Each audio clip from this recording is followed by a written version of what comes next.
Hi, Attorney Rilus Law here. I want to talk about two of my favorite subjects, estate planning and creative real estate. Now, oftentimes, these things go together. Today, I'm in my Payson office. I just had a meeting up here with a client, and here's a scenario. So, nice guy. Um, he's worried about his daughter. If she receives her inheritance, he's worried that she's going to blow it. Says that she's just irresponsible and not uncommon. This happens quite a bit. A lot of parents worry about this, I think. Now, to solve this problem with the trust, we could hold her share in trust after she passes away, but that's going to require a cost. It requires a trustee to manage that share for her, and then every year a tax return is going to be required. So there is a cost to keeping a trust alive or to managing a trust for the benefit of someone.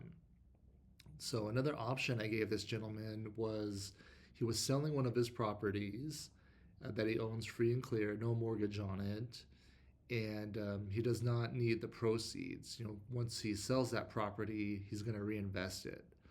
So the option that I gave him is he could consider selling the property on terms so that he holds a note, just like the bank. So that way he has an income stream, and then he could send that to his daughter when he passes away. So that way his daughter will inherit those payments. She'll get the monthly income stream and won't go through the money as fast. So could be a good option. He's going to think about it. He hadn't thought of it, because people don't always, people usually aren't aware that they can be the bank. They realize that they can sell their house, obviously, or the more common way to invest would be just to rent it, put a renter in there.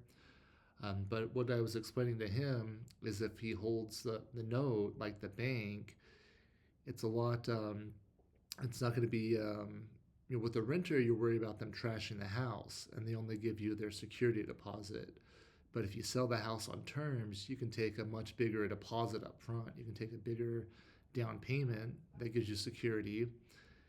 And then you use a servicing company and you do everything properly. So if the people miss their payment, then he has security and can get the house back, just like the bank.